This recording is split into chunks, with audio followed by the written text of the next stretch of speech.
Every year, the Bulletin of Atomic Scientists gets together to consider all the ways we human beings are setting ourselves up for destruction via nuclear weapons, climate change, cyber warfare, and the assault on truth and science. Every year, to reflect their findings, they set the metaphorical Doomsday Clock. The closer we are to midnight, the closer we are to total annihilation. Last year, it was set the closest it's ever been to midnight, 100 seconds away. And that was before the pandemic. Governments have allocated trillions of dollars to deal with COVID. So imagine what trillions of dollars could do to reverse the worst effects of greenhouse gas emissions. But hey, being a part of that team isn't all doom and gloom. I don't think you could do this unless you were an optimist. Yeah, we created a lot of this mess. We should be able to get ourselves out of it. I'm Kyone Wolf. Meet two members of the Bulletin and find out what time it is. Next on Audacious, right after the news. Bombs away. 10, 5, 4, 3, 2, 33. 1, 0. Well, there it is. The first public demonstration in the biggest continental atomic detonation in the history of the world.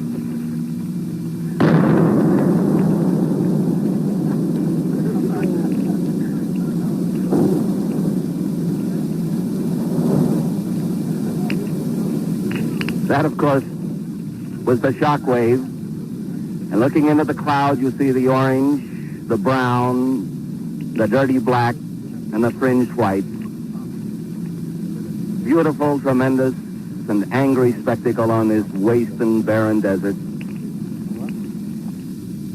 Just looking away from the beautiful mushroom that's turning into that fabulous white now, and down to that ugly gray all across the floor of this valley, you can't help but realize that you could put right inside this proving ground from where we are the entire island of Manhattan, New York City. And if you look at that dirty, ugly gray base, you see what that particular weapon can do. And certainly, as we've been told here many times during the past few days by Mr. Gordon Dean, the chairman of the Atomic Energy Commission, General Joseph Mills, who was in charge of the airdrop today, the enemy certainly has similar weapons. From Connecticut Public Radio in Hartford, this is Audacious. I'm Kyone Wolf. And that was KTLA's Fred Henry reporting from Nevada on April 22nd, 1952. And that atomic bomb weighed 33 kilotons, and its flash was 50 times brighter than the sun. Now, almost 70 years later, there are just over 13,000 nuclear warheads in the world. But hey, that's down from about 70,000 in the mid-'80s. Nuclear war is a terrifying prospect, no matter what side of the bomb you're on, but it's just one of the many ways we humans may successfully annihilate ourselves. Sharon Squassoni is a research professor at the Elliott School of International Affairs at George Washington University, and Herb Lynn is a senior research scholar and Hank J. Holland Research Fellow in Cyber Policy and Security at the Hoover Institution at Stanford University. Together, they're members of the Bulletin of Atomic Scientists, a nonprofit organization led by a group of scientists who, among other things, are the keepers of the Doomsday Clock. The Doomsday Clock is a metaphor. It moves closer to midnight, depending on how close we are to human-made global catastrophe through climate change, nuclear weapons, or even pandemics, fueled by misinformation and failed leadership. You know, the typical folly of humankind. When the hands of the Doomsday Clock reach midnight, well, you probably won't know because you'll be dead. In 1947, when they first debuted the clock, it was 7 minutes to midnight. The furthest away it's ever been is 17 minutes to midnight. That was back when the U.S. and the Soviet Union agreed to cut their nuclear weapons arsenals back in 1991. Last January, the Bulletin set the clock at 100 seconds to midnight. And that was before the COVID-19 pandemic shook the whole world up. I asked Sharon to talk about what it was about this past year that informed their decision for this year's time on the Doomsday Clock. This growing sense of a corrupted information ecosphere, which makes it much harder for science and rational thought to take hold. I mean, there were active efforts by governments and leaders to undermine information. I mean, for us, the last year, obviously, the COVID-19 pandemic, I think, led many people to question, how do we define security? You know, when we were talking a little bit about existential threats, it's not so much that there will be no humans left, although obviously a massive nuclear exchange would kill off many, many people. But is this the kind of society and civilization that we want to live in? And when the pandemic started to spread its tentacles across the globe, we were really left with the thought of, all right, this kind of life that we're all living now is, is that how we envisioned our society? I mean, I think there are a lot of efforts now being expended to keep all the things that we hold dear going, right? Culture, discourse, democracy. We're expending a lot of effort on keeping that going. You know, in the nuclear, my background is nuclear energy and nuclear weapons. In the past year, it's not so much that things got a lot worse, but they certainly didn't get better. And we saw some slipping of, for example, we were not up until recently able to, get the US government to extend the New START treaty, which is the only strategic nuclear arms control agreement we have with the Russians right now. Iran was continuing to slip in its compliance with the Iran nuclear deal. North Korea is still off on the, margins doing what it's doing. So I guess that's how I would explain what was happening in the international security realm. Well, I feel like the tension is killing me. Why don't you reveal the time that the Bulletin of the Atomic Scientists have decided it is on the Doomsday Clock for 2021? It's the same as it was last year, which is 100 seconds. It's now set at 100 seconds to midnight. And the reason that there's no change is that certainly, as Sharon noted, there were a lot of bad things that happened in the last year. So she talked about the international security and environment. Very little has been accomplished in the climate change, to fight climate change. And of course, we've seen COVID, which has been a very interesting development that's affected the entire world. In fact, we described the COVID pandemic as a wake-up call. It's kind of a dress rehearsal for the big one. And we flunked the test entirely. In 2020, when we first set the clock at 100 seconds, we warned that destruction and continuing attacks on institutions meant to provide social stability would be dangerous. And now in 2021, we see that those attacks have had real consequences. So you might say, well, in that light, why didn't you move the clock forward? Okay, and that's a fair question. And I think that the answer to that is that we see signs of hope, too, on a large scale. We have an administration, for example, that is now committed to actually following what the science says, or at least listening to it. We have indications that this administration understands, at least better than the previous administration, the value of engagement with other nations, of cooperation, and so on. So a whole variety of things that have appeared that appear promising. Now, nothing has happened yet, and so we don't know. And we hope that every year we meet, wishing and hoping that we could have a good argument for moving the clock back, farther away from it. Every year we do that. Every year, that we live to see that, and we hope that the promising things that we've seen right now are realized. So that's why, on balance, we didn't move the clock. It's kind of funny, Herb. Sometimes I wonder if people think that we're a bunch of doom and gloom folks sitting around the table thinking, tearing our hair out. This is happening, that's happening. But in fact, I don't think you could do this unless you were an optimist, because you couldn't spend decades contemplating, all right, what are the worst threats that humankind has come up with to torture itself.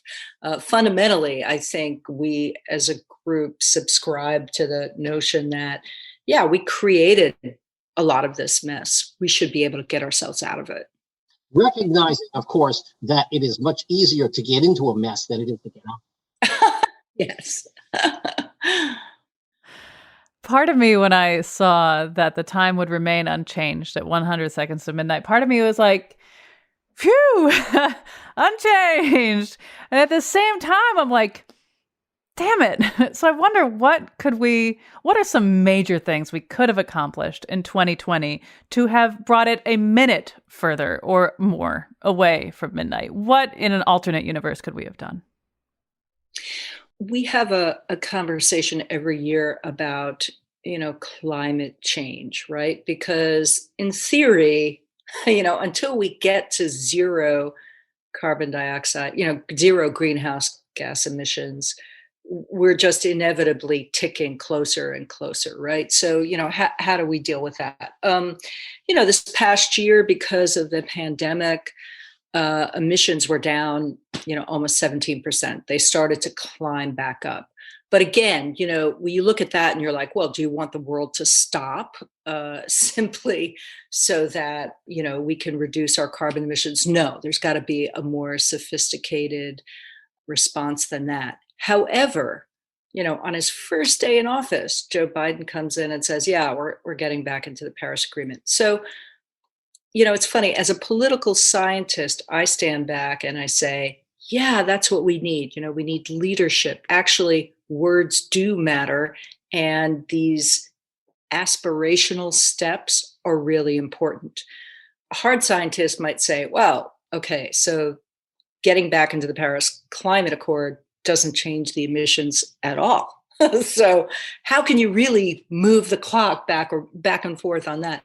And the answer is, well, we haven't moved it on account of climate change, but there are very specific steps I think you can take. And we did outline them in our statement. I can speak to some of the ones more on arms control. You can get back into treaties, you can sit down and have real discussions with the Russians, not the kind of arm's length, unrealistic demands that we've made. Right. What we've been doing is we've been pointing fingers at the Russians and saying, our approach to arms control negotiations, and in fact, all the other international negotiation has been, other nations, here's our position. Cooperation means you agree with us. So you asked what could have been done to make the clock move backwards, move farther away from midnight. Here is something, we didn't put this in the clock statement, but here's an example of the sort of thing that the world has allocated, the governments have allocated trillions of dollars, with a T, trillions of dollars to deal with COVID. Okay, so that money is available for planetary emergencies. Okay, imagine what trillions of dollars could do to reverse the worst effects of greenhouse gas emissions. And we didn't do that. I mean, you asked, one of the things that you asked was, what could be done? And, we could have done that. The fact that we did it for COVID is proof that it's possible. I mean, it's not clear that, you couldn't have done it. You may not have been able to do it twice, once for COVID and once for greenhouse gases. I mean, I'm not saying, but the point is, but the previous year, we could have done it. I feel like this pandemic, I wish I remember where I read this. There was somebody who was saying that this pandemic is revealing in the sense that our leaders and the people in charge of all these institutions who are saying, no, we're going to be fine and we got this. It's like when the pool is drained, you see who's been swimming this whole time without any trunks on. You know what I mean? That's exactly right. That's exactly right. This was the dress rehearsal that we failed. People came to it undressed. In fact, they had clothes on at the beginning and they took them off. The first ever test of an atomic bomb happened in New Mexico in 1945. J. Robert Oppenheimer was the director of the Trinity Test Site Laboratory. He was the theoretical physicist known as the father of the atomic bomb. after his leadership in the Manhattan Project, which was the effort by the United States to develop the world's first atomic weapons during World War II. 20 years after that Trinity test, Oppenheimer appeared on NBC to talk about what it felt like for him to witness it. We knew the world would not be the same. Few people laughed. Few people cried. Most people were silent. I remembered the line from the Hindu scripture, the Bhagavad Gita. Vishnu is trying to persuade the prince that he should do his duty, and to impress him takes on his multi-armed form and says, "Now I am become death, the destroyer of worlds." I suppose we all thought that one way or another.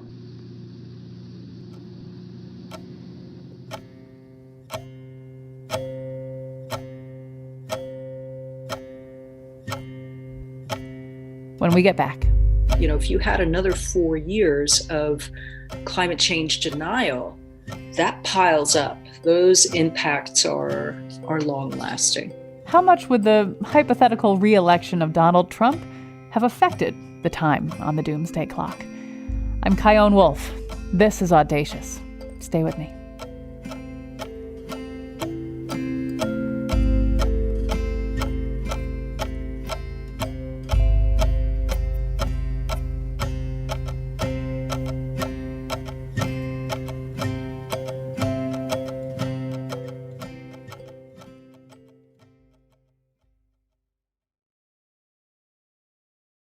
This is Audacious. I'm Chion Wolf.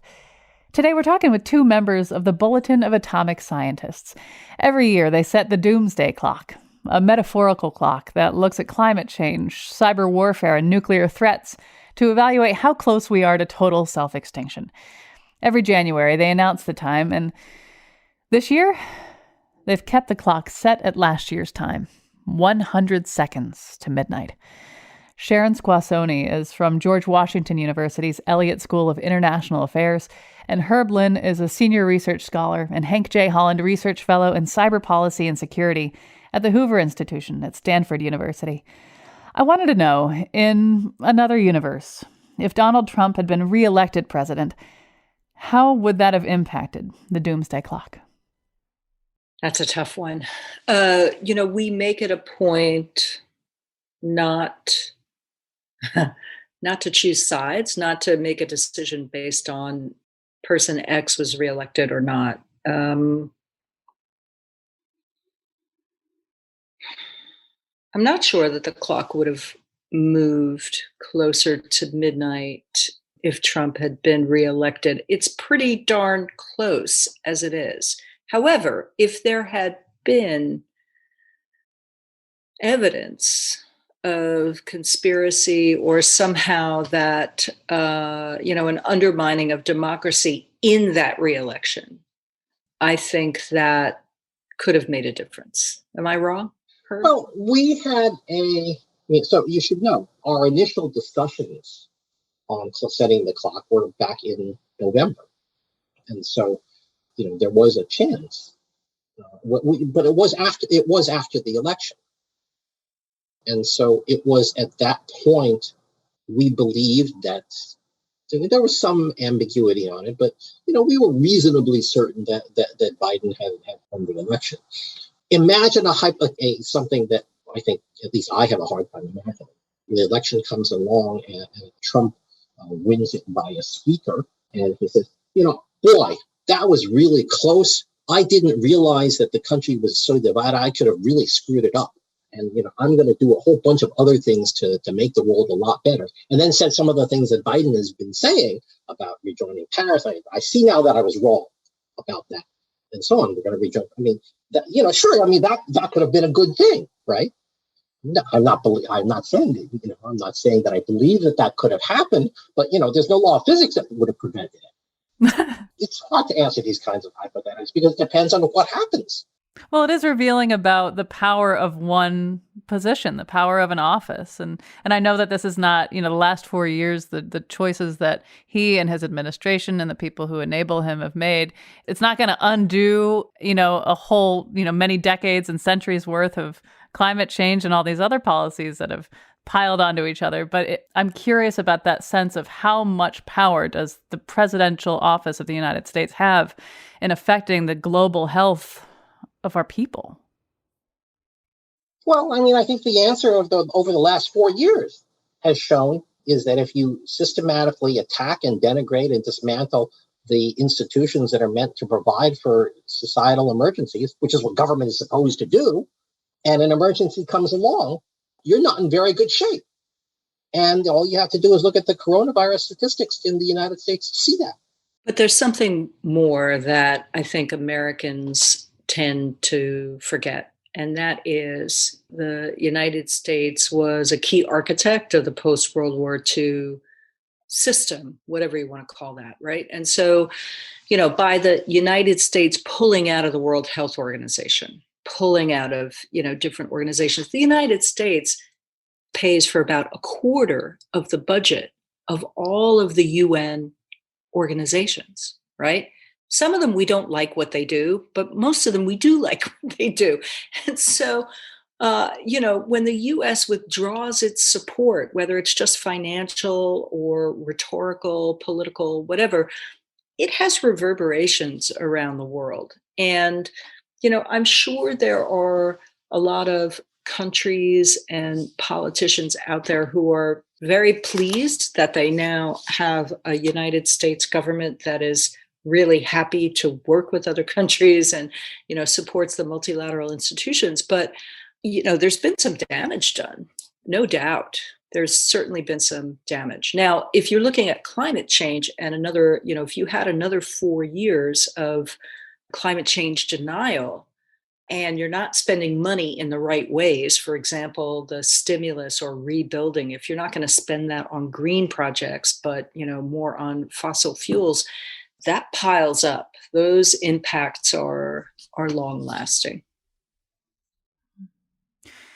I think about humanity a lot like the frog in boiling water, and I wonder what you think about our standards of living, maybe lowering or adapting in a way that's not really useful. I mean, we rely on you every year, the Bulletin of Atomic Scientists, to give us some perspective, right? But I mean, like, nuclear weapons aren't in the headlines like they were, for example, during the Cold War. So I wonder what you think about these evolving standards. Are the standards that we're maintaining for ourselves and what a healthy planet and a healthy human animal looks like, do you think they're changing in a way that is enabling our downfall, enabling us getting closer to midnight? Are we getting used to a bad situation in such a way that we no longer feel any motivation to change it just because we've gotten used to it? And the fact that we've gotten used to it means that we're not particularly motivated to take any action because there's nothing new, there's nothing novel in the situation, and therefore things are going to get worse. Are we in danger of that? Yes. Yes, that is what has happened. People have very short-term memories. I mean, all you have to do is look at the shift in sentiment in certain aspects of the Republican Party from the reactions on January 7th, the day after the siege, to now about what the consequences of the siege were. They forget that they were under fire. And people have very short memories. And one of the values of science is that you believe in data, and data taken 2 years ago should still have some relevance to data taken now. You look at trends. People find it very hard to do that. So yes, I spent a lot of time trying to get my students to understand. I mean, 20-year-old students, I mean, they don't remember 9/11. They don't remember so many things. And our job as educators is to try to get them to have some historical perspective. But that's really hard. Sharon?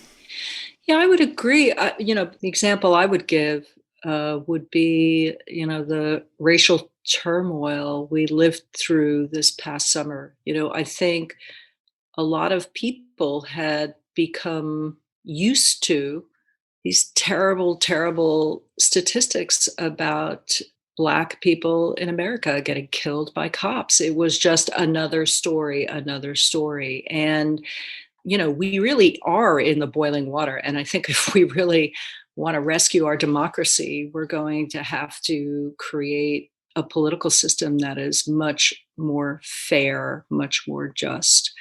On the international stage, when it comes to nuclear weapons, absolutely. We now have a nuclear weapons ban treaty that just entered into force earlier in January.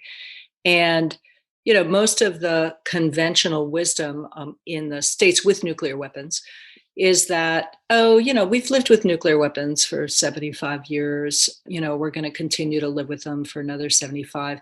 And I really think it's time for us to stand back and say, no, let's take a fresh look at this. Really, what are the risks? It doesn't honestly matter whose hands these weapons are in. They pose very specific risks. And if anything, if we accomplish anything with this doomsday clock, it would be, I would hope that that's what it would be, to kind of force people to say, okay, let me take my own look at this. Let me step back and kind of question the conventional wisdom. So it's in a way, it's sort of like the guy who plays Russian roulette, right? There's a 1 in 6 chance that you'll get shot, and then that you'll die. And I'm imagining Russian roulette where you just spin the cylinder every time. Right now, if you don't spin the cylinder, then you know that it's going to get worse and worse. Okay, but if you spin the cylinder every time, it's a 1 in 6 chance. And you go through 3 or 4. You go through 3 times and nothing bad has happened. It's oh well, okay, it's okay. I survived that. I can survive it the next time. Okay, that's clearly not the right way to live your life, but people don't understand that. So maybe it's more like a frog in boiling water playing Russian roulette with itself. Yes. We're talking shortly after the time was revealed to the world. And so I'm sure a lot of you are doing a lot of press. The excitement maybe wears off as the year goes on. And I wonder, what are people not asking you? I wish they'd ask, is this fixable? Is this, we do give a set of, steps that we think, if taken, would turn the hands back. I wish they'd say, okay, well, what are the 5 things you could do tomorrow that would make a difference? We did get one question like that, which was at our press conference, which was more geared towards, what can I personally do? And that's always a stumper, right? Because it's like, okay, you can recycle, you can shut the lights off in your house to reduce your electricity consumption. But, there aren't a lot of good climate change folks, of course, know that, you do individual actions, but it's really things happening at a much higher level. On the nuclear side of it, it's pretty hard. It's a long-term enterprise. If you want to get politically active and, stalk your local congressman or senator, you have to be pretty darn determined, because those people have a lot of other priorities, especially now, right, with COVID-19 gripping the world. I want to know, what does the world look like when the hand on the doomsday clock falls off? Like when the world is so safe and secure and healthy and strong that contemplating its demise is not a priority for anybody. Like when the Bulletin of Atomic Scientists is disbanded and the clock is totally irrelevant, what does that world look like? Butterflies and unicorns and I don't cookies, know. Cupcakes, Cookies, kittens. Right. Cookies that don't make you fat. There is I think, a genuinely serious answer to that question here. It's possible to imagine a world without nuclear weapons. One can imagine the world that. Was in that state at some point. Yeah, and it's possible to imagine a world where the greenhouse gas emissions problem has been more or less solved. It's not possible to imagine a world in which the threat of pandemic is eliminated. Nobody believes in that world.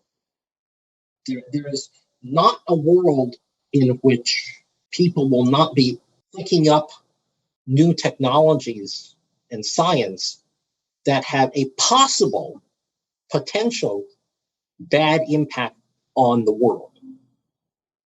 That's always going to happen. Science has always had this dual-edged character. And so there will always be a role for something, for some monitoring activity or something like that, that says, where are we with respect to being able to combat new pandemics or to suppress their outbreak, to deal with them once they get out into the world, to deal with the new vaccines that will already be, that will suddenly be needed, to make sure that the PPE that people need and have, will be available, and so on and so forth. There will always be a need to keep a careful eye on research that could be misused to the detriment of humanity, which means there's always going to be a role for people who think the worst.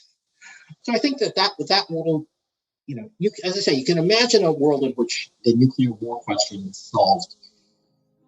You can imagine a world in which the climate change issue is sort of solved in the sense of no more greenhouse gas emissions and so on.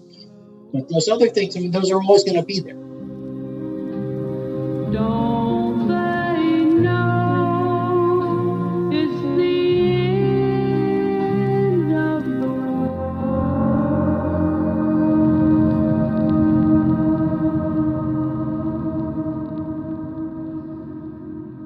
When it comes to nuclear weapons, many of us think about World War II and how in 1945, President Truman ordered the dropping of 2 atomic bombs on Hiroshima and Nagasaki in Japan. On August 6th, the B-29 bomber Enola Gay dropped an atomic bomb referred to as Little Boy on the city of Hiroshima. It was 8:15 on a Monday morning. Most folks were at work and most students were in school, like Setsuko Thurlow. She was in 8th grade, just 13 years old and 1 mile away from Ground Zero. As she grew up, she spoke out about her experience in Hiroshima and spoke out against the existence of nuclear weapons. Here she is accepting a Nobel Peace Prize on behalf of the international campaign to abolish nuclear weapons. She's talking about what she experienced that morning after she saw the bluish-white flash of the atomic bomb. I remember having the sensation of floating in the air. When I regained the consciousness in the total darkness and silence, I found myself pinned under the collapsed building. I knew I was faced with death. I began hearing faint voices of my classmates around me. Mother, help me. God, help me. Then all of a sudden, somebody shook my left shoulder from behind. The man saying, "Don't give up, keep pushing, keep kicking."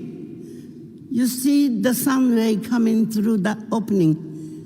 Crawl toward it as quickly as possible. As I crawled out, the rubble was on fire. Most of my classmates in the same building were burnt to death alive. I saw all around me utter, unrecognizable, unimaginable devastation. Procession of ghostly figures shuffled by. Grotesquely wounded people, they were bleeding, burned, blackened, and swollen. Parts of their bodies were missing. Flesh and skin hung from their bones.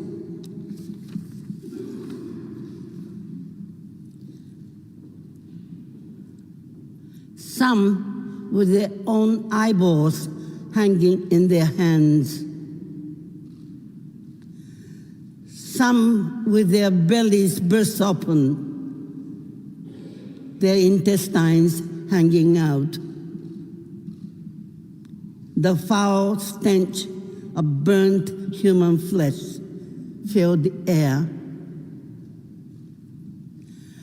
Thus, with one bomb, my beloved city was obliterated. Most of its residents were civilians who were incinerated, vaporized, carbonized. Among them, members of my own family and 351 schoolmates of mine.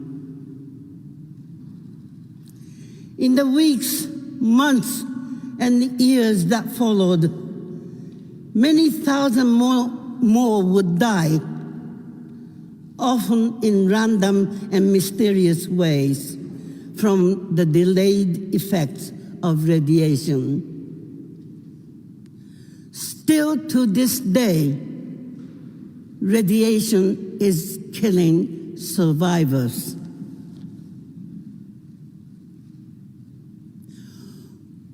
Whenever I remember Hiroshima, the first image that comes to my mind is my 4-year-old nephew, Eiji. His little body transformed into an unrecognizable melted chunk of flesh.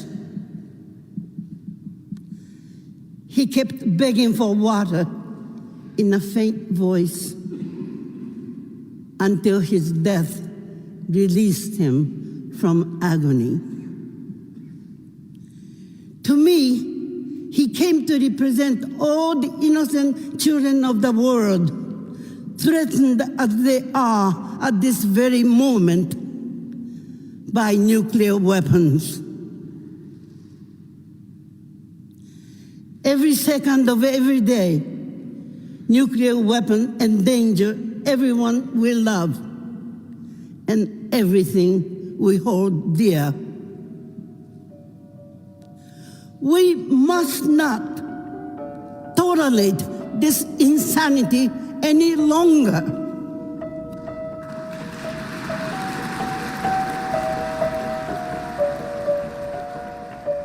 That's Setsuko Thurlow speaking in 2017 as she accepted a Nobel Peace Prize on behalf of ICAN, the international campaign to abolish nuclear weapons.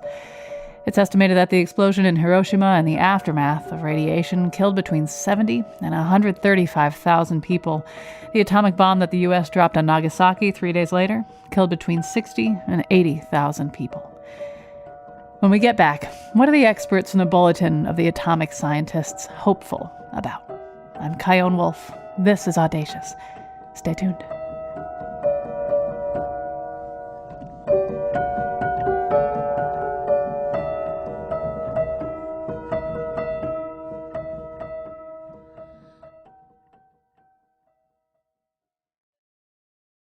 This is Audacious.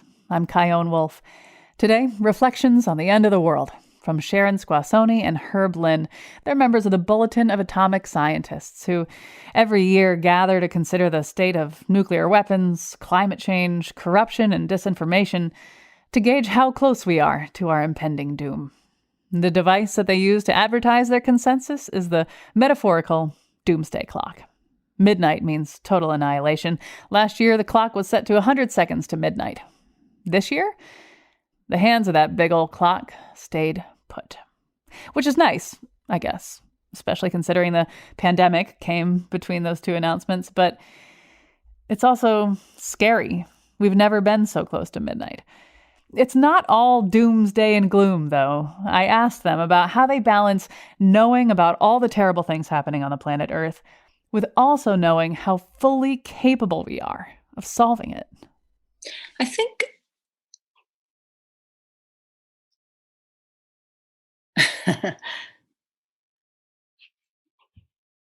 I think you've made me speechless here. I do believe in the power of information. And, when it comes to nuclear weapons, so many things are kept very, very secret, right? For a lot of reasons. So I feel like the power of informing people, it's almost like crowdsourcing, right? You get enough people interested in the topic with good information, enough to challenge that conventional wisdom that they can come up with an alternative path. If you don't have that, things will continue in the status quo. And that status quo is defended by big defense industry interests, right? There's a lot of money in defense. There's a lot of money in, national security and in nuclear weapons.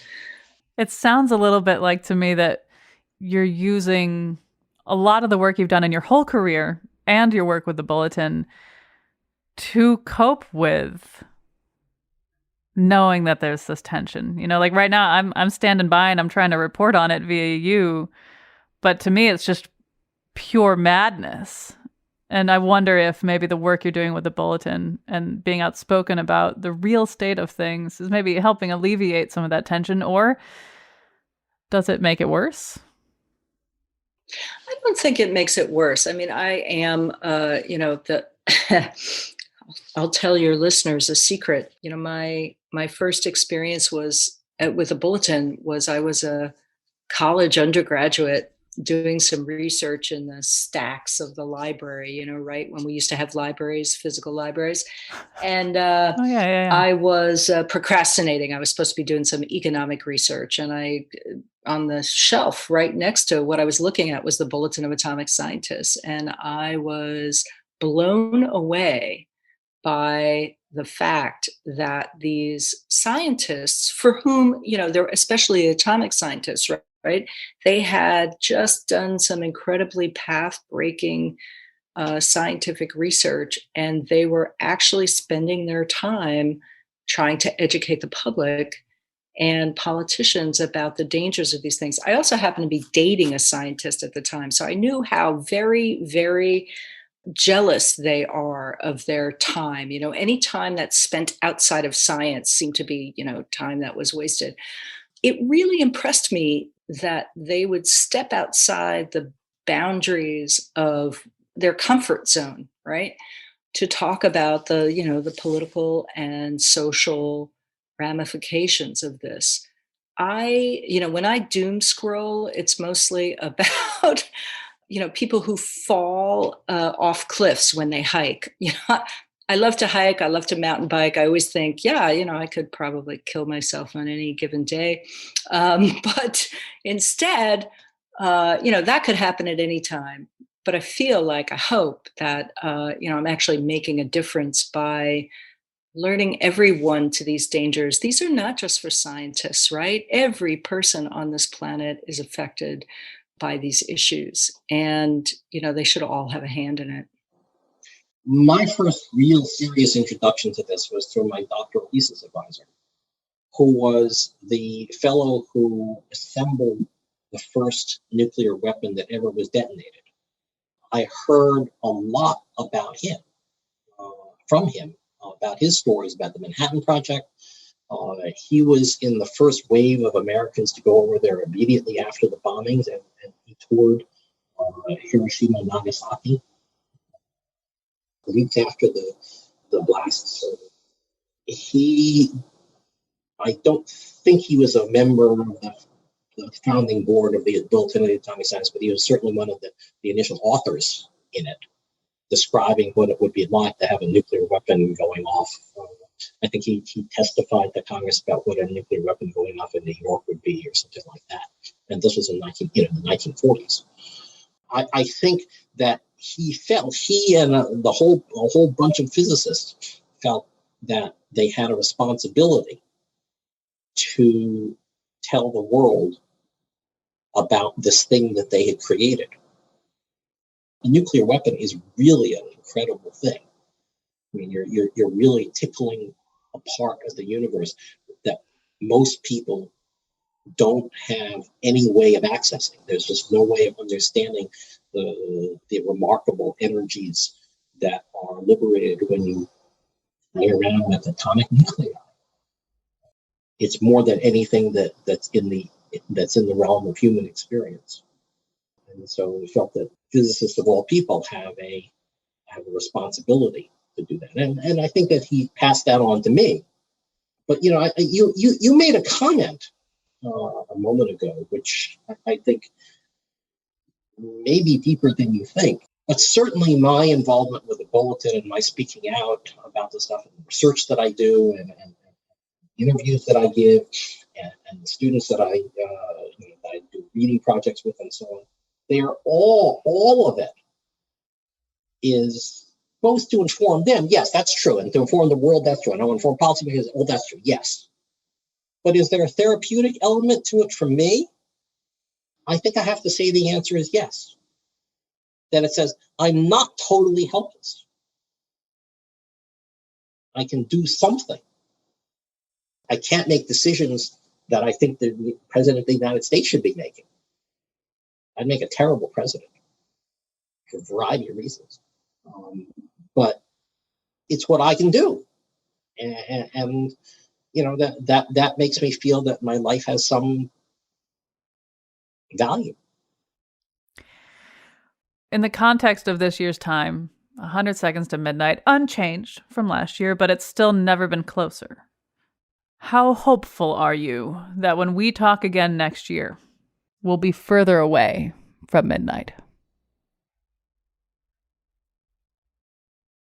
I'm very cautiously optimistic that we will be better off. And of course, it's a relative statement. We certainly would have been better off. We'll be better off if it had gone the election had gone the other way. So I think that this administration has actually done some things already with executive orders and so on to move the clock in the right direction. I think that if none of the bad things that we described had happened, and only the good things that we had described happened, we would have moved the clock farther away from it. So there is hope. Sharon? I am unreservedly optimistic. And that is because a bunch of bad things could happen. Absolutely. North Korea could ratchet things up. Iran could say, forget it. We're just not going to play ball on the nuclear deal. But we have, I think, a team of very experienced people in government who seem to want to make a change. The thing that I was concerned about the Biden administration was that it would be kind of business as usual, but I don't think that's the case. And I think that the actions so far that Mr. Biden has taken show that he does want to mix things up a bit. Climate is a big priority. Nuclear issues may take a little bit of a backseat because we are suffering so much under the pandemic and economics. But I feel pretty confident that if we have this conversation next year, we're going to be a little happier. Oh, we will find out. Sharon Squassoni and Herb Lynn, members of the Bulletin of Atomic Scientists, and their Doomsday Clock, which is set to 100 seconds to midnight. Thanks for talking with me. Thank you. Thank you. Audacious is produced by me and Katie Tolarski at Connecticut Public Radio in Hartford.